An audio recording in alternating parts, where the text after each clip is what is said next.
Diz assim a palavra do Senhor nosso Deus: depois disso, o Senhor designou outros 72 e enviou-os adiante de si, de dois em dois, a todas as cidades e lugares aonde ele havia de ir. E dizia-lhes: na verdade, a colheita é grande, mas os trabalhadores são poucos. Rogai, pois, ao Senhor da colheita que mande trabalhadores para a sua colheita. Ide, eu vos envio como cordeiros para o meio de lobos. Não leveis sacola, nem bolsa de viagem, nem sandálias, e a ninguém cumprimenteis pelo caminho. Em qualquer casa em que entrardes, dizei primeiro: a paz esteja nesta casa. E se nela houver um filho da paz, a vossa paz repousará sobre ele. Caso contrário, ela voltará para vós. Ficai nessa casa, comendo e bebendo do que tiverem, pois o trabalhador é digno do seu salário. Não andeis de casa em casa, e em qualquer cidade em que entrardes e vos receberem, comei do que vos for servido. Curai os doentes que nela houver, e dizei-lhes: o reino de Deus está próximo. Mas em qualquer cidade em que entrardes e não vos receberem, ao sair pelas ruas, dizei: sacudimos contra vós até o pó da vossa cidade, que ficou em nossos pés. Contudo, sabei isto: o reino de Deus está próximo. Eu vos digo que naquele dia haverá menos rigor para Sodoma do que para aquela cidade. Querido Deus, concede-nos na tua bondade e graça que ouçamos a tua voz. Pela tua palavra, opera despertamento em cada um de nós. Em nome de Jesus, amém. Os irmãos podem se assentar. Meus amados irmãos, a missão dos 72, algumas versões têm 70. Na verdade, existem vários manuscritos. Nós não temos nenhum texto original, portanto, os manuscritos, quanto mais antigos eles forem, mais próximos eles estarão dos originais. E existem manuscritos antigos de alta confiabilidade que dizem ser 72. Outros manuscritos também muito confiáveis dizem 70. Portanto, dependendo da versão, adotarão um manuscrito ou outro manuscrito. Na verdade, se foram 70 ou se foram 72, não faz muita diferença. É verdade que há uma batalha entre os intérpretes em busca de explicar a simbologia dos 70, as 70 nações de Gênesis 10, para dizer que as nações do mundo são o alvo da missão. Outros encontram outra simbologia para o número 72. Na verdade, são especulações, nenhum de nós é capaz de dizer qual realmente foi o sentido desse número. Mas somente Lucas, o evangelista Lucas, é quem registra a missão dos 70 ou dos 72. No capítulo 9 de Lucas, e em Mateus e em Marcos, nós temos a missão dos 12. Mas só Lucas registrou para nós a missão dos 70. E disse a palavra do Senhor que ele designou outros 72 e enviou-os. Nos evangelhos, a palavra, o substantivo apóstolo, é acompanhado do verbo apostolém, que significa enviar. Literalmente, a palavra apóstolo significa delegado, alguém a quem você investe de autoridade e que você envia no seu lugar como seu representante e com sua autoridade para falar em seu nome, para agir em seu nome. Portanto, um apóstolo é um delegado. Aqui, o verbo enviar é a tradução deste verbo apostolém. Então, Jesus enviou os seus 72. Nesse sentido, todos somos apóstolos, todos somos enviados como representantes do Senhor, com a sua mensagem e investidos de sua autoridade. E o que é interessante desta missão dos 70 ou dos 72 é que a missão é para todos os discípulos de Jesus Cristo. A missão de Lucas 9 aos 12 apóstolos, aqueles a quem ele deu autoridade para falar e para escrever a palavra eterna de Deus, a missão não ficou restrita a eles. Aos 72 também foi dada a missão de ir. Portanto, a missão é para todos, não é para alguns. O ministério da proclamação, nós somos embaixadores de Cristo, é um outro termo paralelo ao termo apóstolo, que indica o envio de uma autoridade investida de poder daqueles que o enviaram para representá-los. Nós somos os embaixadores. Deus nos deu o ministério, a palavra da reconciliação. A missão é de todos. Nem todos serão evangelistas, mas todos os filhos de Deus são, diante de Deus, responsáveis por compartilhar a fé, levar o evangelho, apresentar Jesus. Por mais que as nossas aptidões e dons sejam diferentes, nós somos do Senhor, o Senhor é nosso, Ele vive em nós, a boca fala do que está cheio o coração. O evangelho é para ser compartilhado. A missão, amados irmãos, é para todos. Por isso Jesus os enviou como seu precursor. Eles foram os precursores. Observem que se Jesus enviou os 70 e os enviou em pares de 2 em 2, no mínimo 36 cidades foram visitadas. Se cada par de discípulos visitou apenas uma, se cada um deles visitou mais de uma, então Jesus tinha uma agenda, Jesus tinha, próximo da cruz, muito trabalho para fazer. Ele envia à sua frente, como seu representante, os seus discípulos, para prepararem aquela cidade para a sua chegada e para a sua pregação. Uma grande oportunidade que Deus daria a cada cidade de conhecer a graça de Deus. E eles foram enviados dessa forma. A missão é para todos, meus irmãos. Todos precisam de oportunidade. Jesus não deixou uma cidade, não deixou um vilarejo sem a oportunidade de ouvir o evangelho do reino de Deus. E nós precisamos entender isso hoje. Como precisamos entender? Uma igreja que perdeu a visão de evangelizar, a visão de fazer missões. Missões é evangelismo, só que não na nossa cidade. Não há diferença entre missões e evangelismo. A diferença é que missões, você tem a barreira cultural, você precisa aprender uma nova língua, você vai abrir mão do seu contexto cultural, da civilização, o que significa viver 40 anos numa tribo, longe de tudo, longe de todos, da sua nação, da sua parentela, dos seus costumes, o que significa passar ano novo, Natal, feriado, vivendo num lugar bem modesto.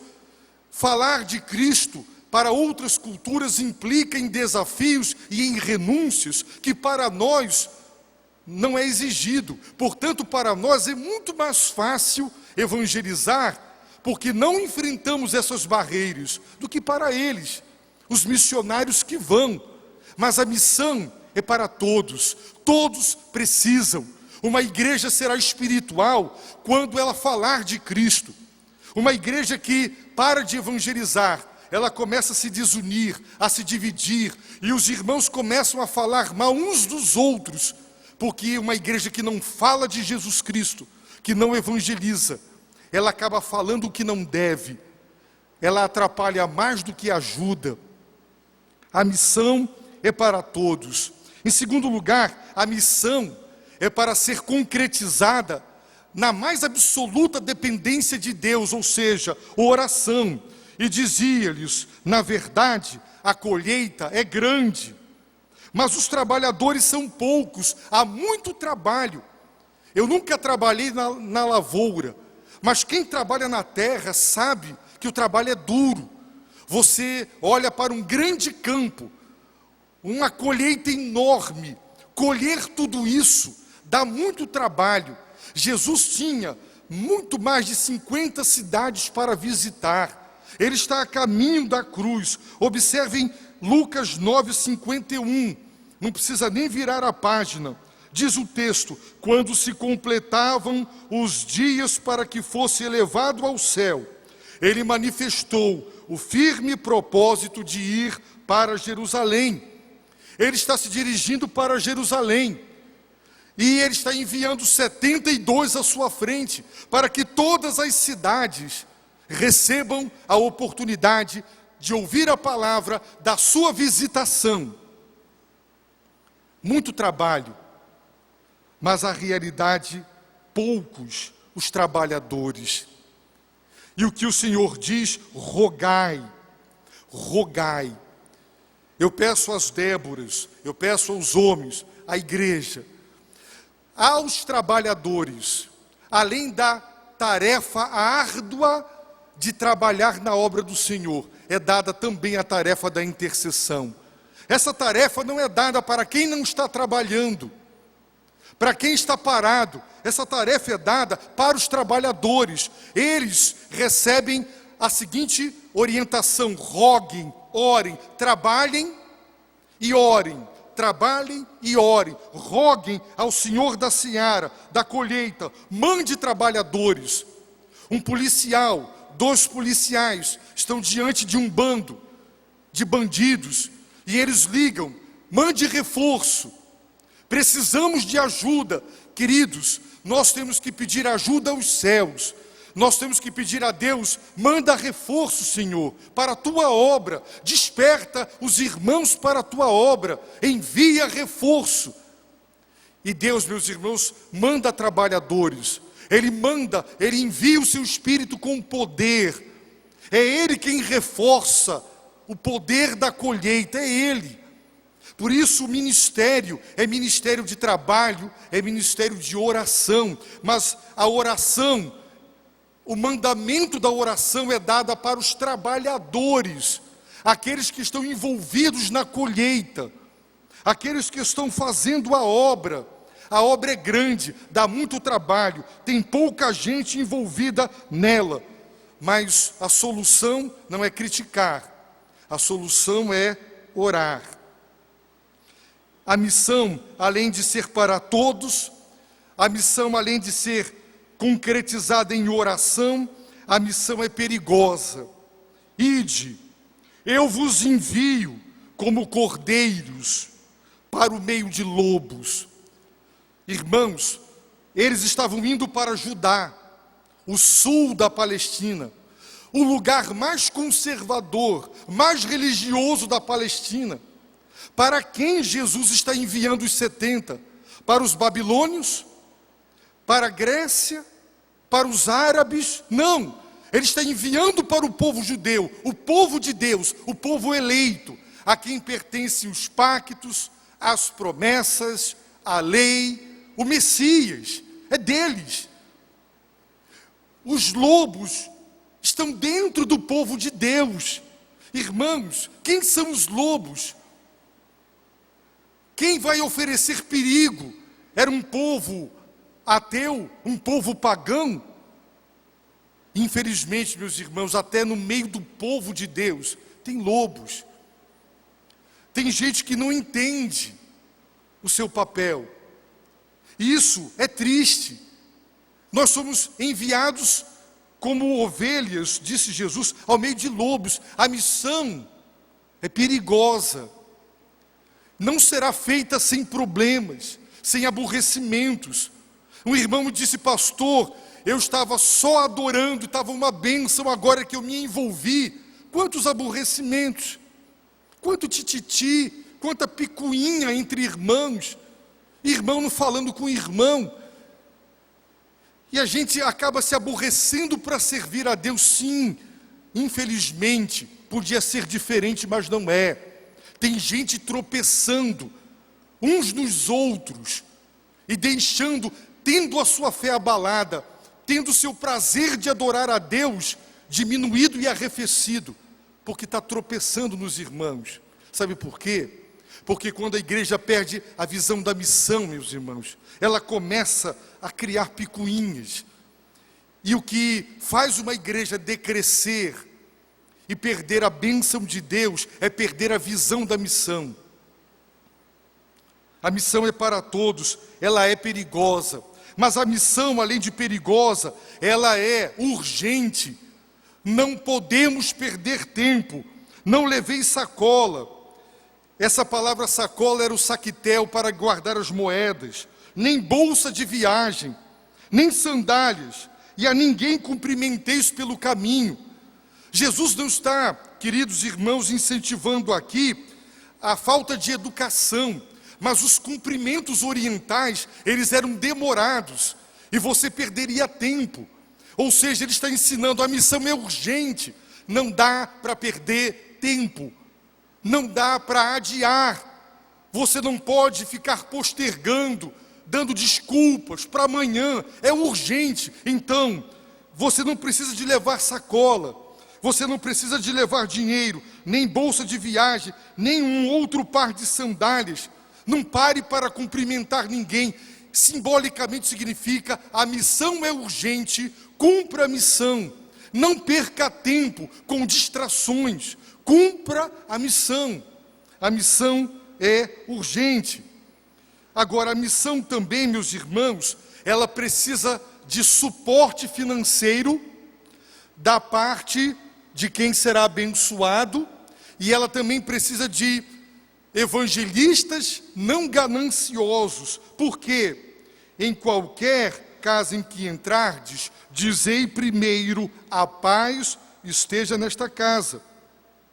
E se nela houver um filho da paz, a vossa paz repousará sobre ele. Caso contrário, ela voltará para vós.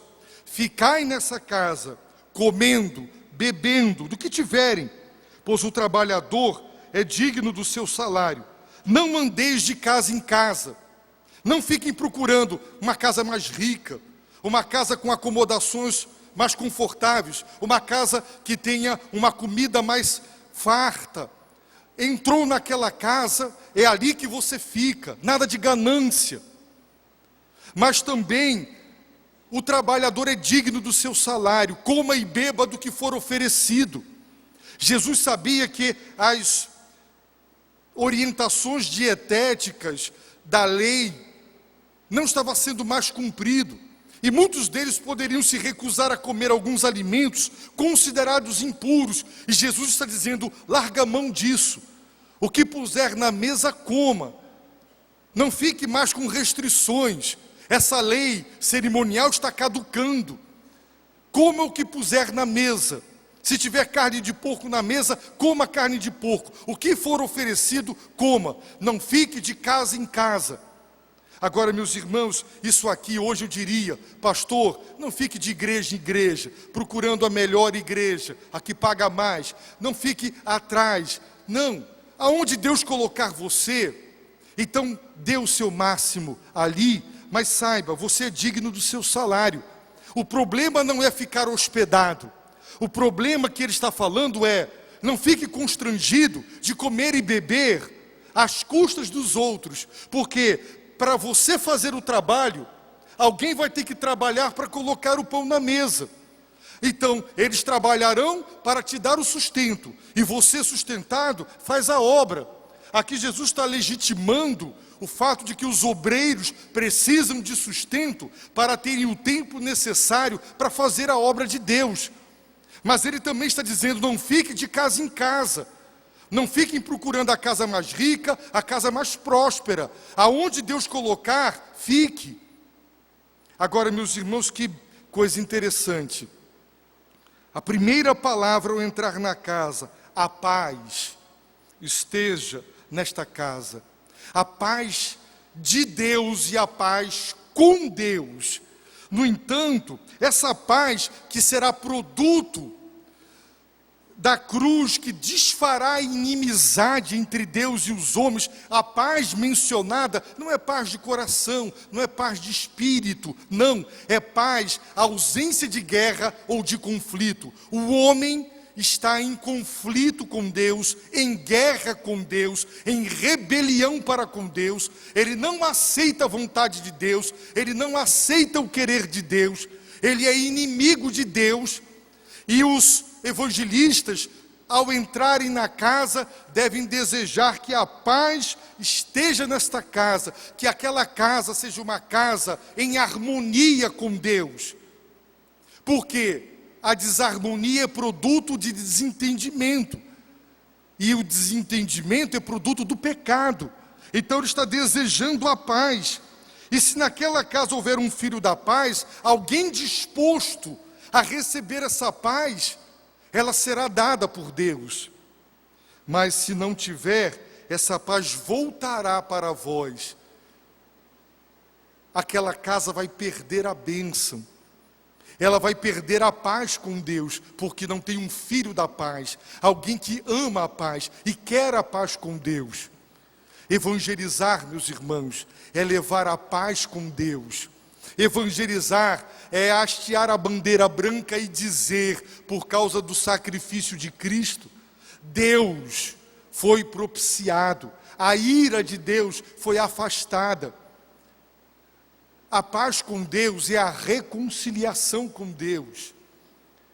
Evangelizar é levar paz, reconciliação. E onde há aceitação, a reconciliação se dá. Então o Senhor diz, curai os doentes que nela houver. É interessante que os pregadores de milagres dos nossos dias, eles dizem que isso aqui, Lucas 9, a missão aos 12, e a missão aos 70 se cumpre literal. Eles só não obedecem, não levar sacola, que é bolsa de dinheiro, bolsa de viagem, e nem sandálias. Querem dizer que literalmente hoje, o ministério de cura que Jesus deu aos 12 e aos 70, hoje eles se reproduzirão como antes. Não é verdade. Se é verdade que tem que ser literal isso aqui, tudo que está nessa passagem tem que ser literal, tudo. Não pode ser uma parte só. E o que a gente observa não é isso. Não é isenção de ganância. Então, muita gente quer pregar a literalidade de partes da Bíblia e não de outra. Logo, as igrejas, os grandes evangelistas, os supostos apóstolos, não deveriam estar voando de jato para lá e para cá. Não deveriam estar enriquecendo como está acontecendo.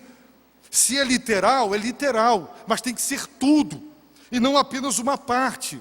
É importante os irmãos entenderem o conteúdo da mensagem, porque o Senhor disse, o ministério de cura, ele vai ser o ministério que vai dar a base da mensagem, dizer-lhes o reino de Deus está próximo. Eles esperavam o Messias, o rei. Se o reino está próximo, é porque o rei está presente. A palavra próximo, literalmente, no grego significa ao alcance da mão. O que está próximo de mim, ao alcance da minha mão, tem a distância de um braço. Ou seja, o reino de Deus chegou, e ele está tão perto que está ao alcance da minha mão. A distância dele para mim é de um braço, eu posso tocá-lo. O reino chegou, o Messias está presente, o reino messiânico está presente. Querem a prova? As curas e os exorcismos. Por quê? as curas serviam como ministério para comprovar a presença do reino. Uma vez que essa presença já foi autenticada pelos milagres, então eles não precisam mais necessariamente serem realizados. O que não significa dizer que Deus hoje não opera milagres. São coisas diferentes.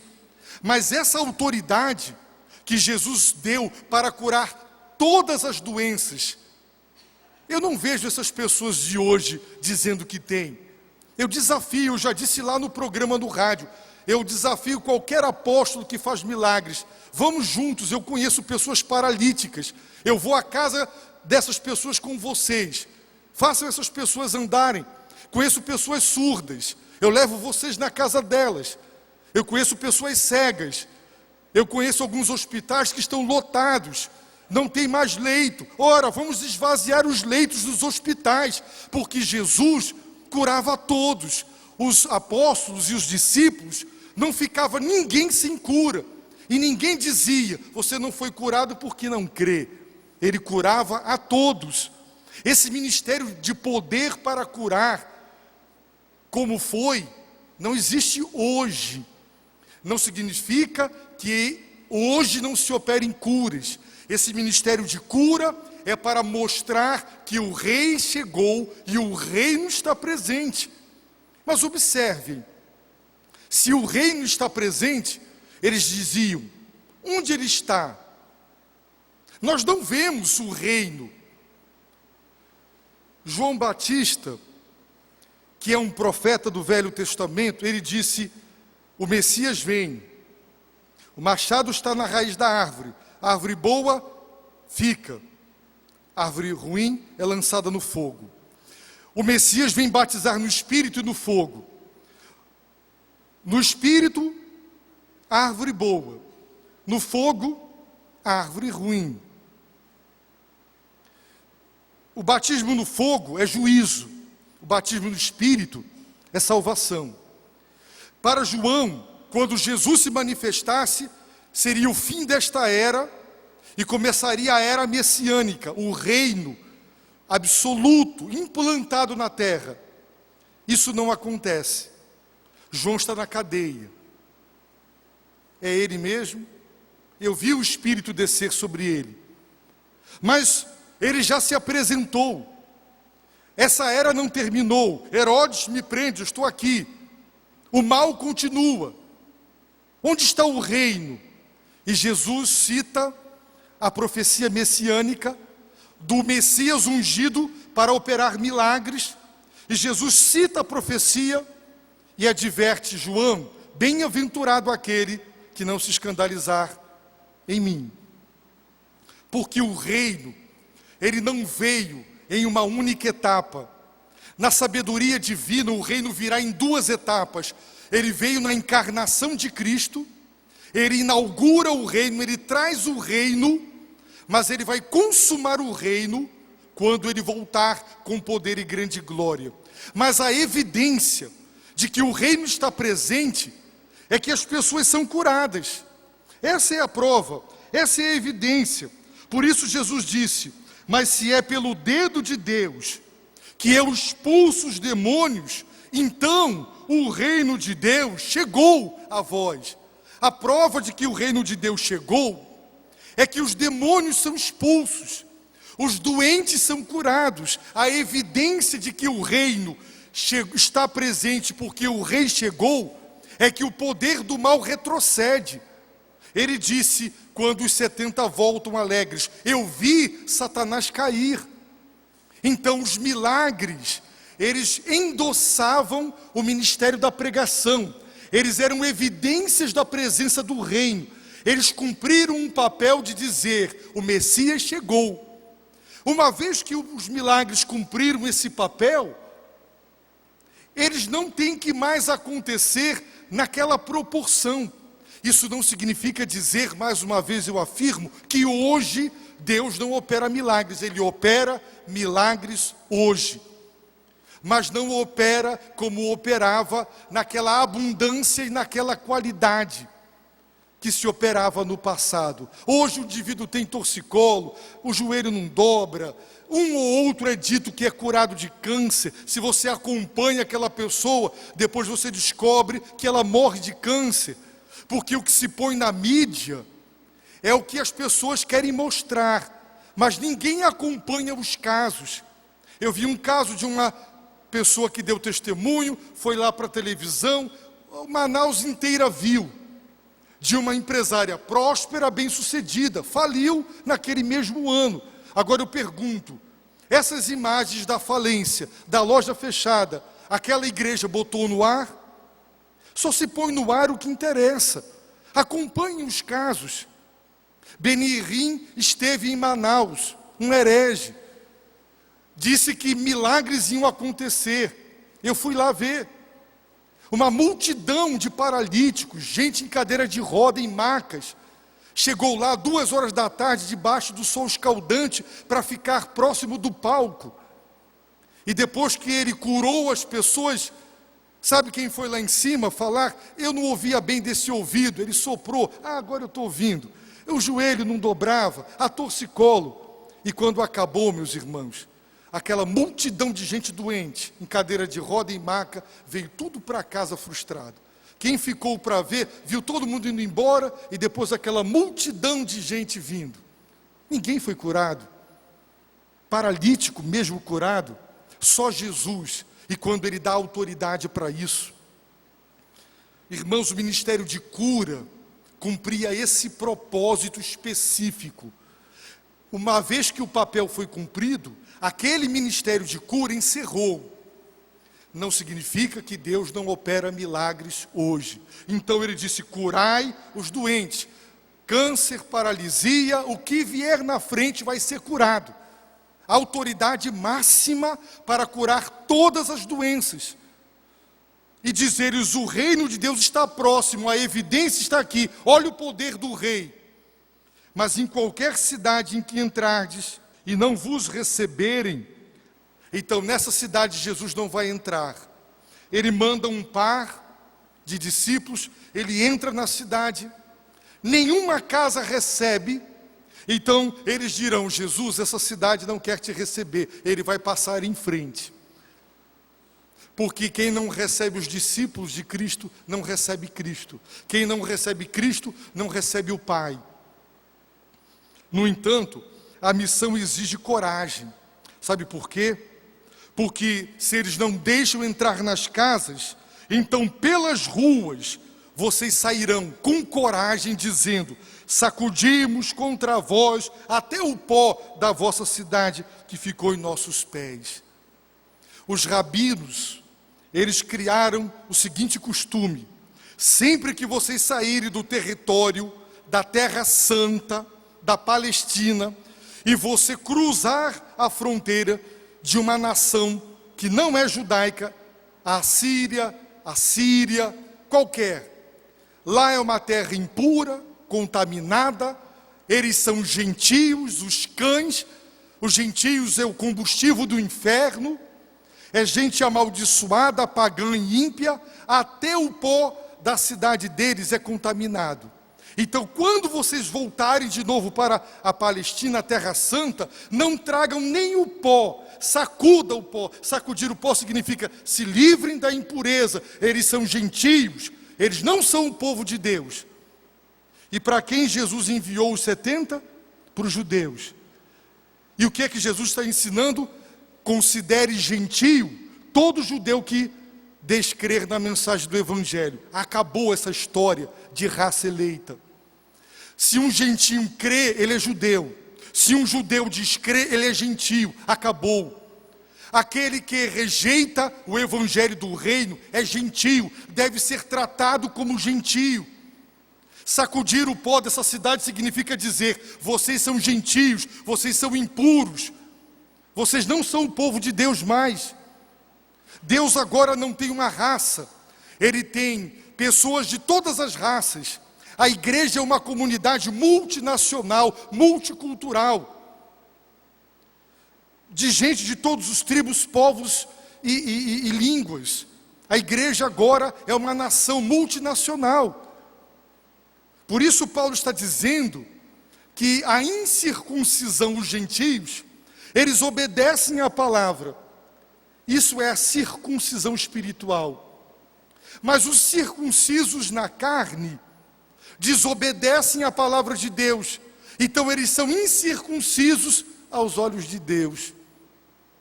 Trate como gentio o judeu que diz crer. Trate como judeu. A palavra judeu agora, biblicamente, significa crente. Você é judeu, você é salvo, você é crente, você crê. A palavra judeu vem da mesma raiz da palavra Judá, significa louvor a Deus. É isso que Paulo tenta mostrar. Era por isso que Paulo era perseguido, porque ele tentava mostrar que não tem mais privilégio. Israel deixou de ser a nação eleita, agora é a igreja, é o povo de Deus. O pacto de Deus agora é com a igreja. Então, quem rejeita o evangelho é rejeitado por Deus, mas a missão exige coragem. Vocês não entrarão nas casas, mas vocês andarão pelas ruas, dizendo em voz bem alta: nós estamos entregando vocês ao juízo de Deus. Sacudimos, contudo sabei, o reino de Deus está próximo. E Jesus conclui dizendo: eu vos digo que naquele dia, o dia do juízo final, haverá menos rigor para Sodoma do que para aquela cidade. Para Deus, a incredulidade é pior do que a imoralidade. Haverá rigor para Sodoma, uma cidade que se tornou proverbial de iniquidade, de prostituição, de homossexualismo, de todo tipo de imoralidade.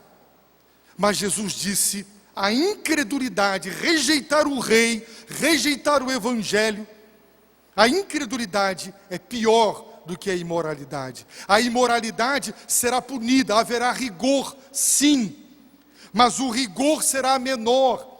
Haverá graus de juízo no inferno. Você não pode achar que uma pessoa que não fez o que Hitler fez, que ela vai amargar o mesmo sofrimento no inferno do que um homem como Hitler. Haverá graus de punição e de sofrimento no inferno. O rigor haverá, mas será rigor menor. O rigor maior é para uma cidade que disse: não queremos a paz com Deus, não queremos o Messias, o reino de Deus chegou. Aquelas cidades deveriam se abrir. Onde está o rei? E Jesus viria. Eles são os precursores para dizer: o rei está chegando. E eles disseram: aqui ele não entra. Então sacudimos o pó. Vocês são gentios, vocês estão entregues ao juízo, mas saibam, o reino de Deus está aí, e vocês estão rejeitando ele. A missão é para todos, irmãos. A missão tem que ser cumprida em oração. A missão, meus irmãos, ela exige pressa, urgência, não dá para perder tempo. Igrejas com saldos, altos saldos nos bancos, não tem coragem de botar um programa de TV, um programa de rádio, não quer gastar dinheiro, irmãos. O dia que nós perdermos a visão de investir, é urgente, não dá, nós temos que investir. Podemos botar um programa no Acre, lá em Rio Branco, em Boa Vista, vamos espalhar o Evangelho. Nós estamos pregando realmente o Evangelho, vamos espalhar isso o máximo. A missão é urgente, a missão exige suporte financeiro, mas também exige falta de ganância. A missão precisa e ela exige coragem, porque tem que ter a coragem de dizer: vocês estão entregues ao juízo de Deus, porque vocês estão rejeitando o rei e o reino. Jesus disse: olha, essas cidades serão punidas com muito mais rigor do que as outras. Irmãos, o assunto é sério. Ninguém falou tanto do inferno como Jesus. Os irmãos acham que ele, que é a verdade, ele está mentindo quando ele diz que haverá menos rigor no juízo final. Os irmãos acham que Jesus está mentindo, não existe inferno. para o incrédulo. Os irmãos acham isso? Então, meus irmãos, vamos fazer disso aqui um clube gostoso. Mas se o inferno existe, vamos em frente, irmãos. Vamos espalhar Operação André, Operação Mateus, programa de rádio, programa de televisão, ministérios missionários, ofertas missionárias. Temos que fazer a obra. Não dá para perder tempo. Urgência da missão. Baixe a sua cabeça, feche os seus olhos e pense: eu estou falando de Cristo, eu estou contribuindo com a obra de Cristo, eu estou fazendo a obra de Cristo. O que é que eu posso fazer mais pela obra de Cristo? Os meus parentes, colegas de trabalho, eles estão ouvindo o Evangelho de mim. A missão é perigosa, eles podem me fazer mal, eles podem caçoar de mim. A missão, meus irmãos, é para quem tem coragem de denunciar o pecado. Tem um preço a pagar.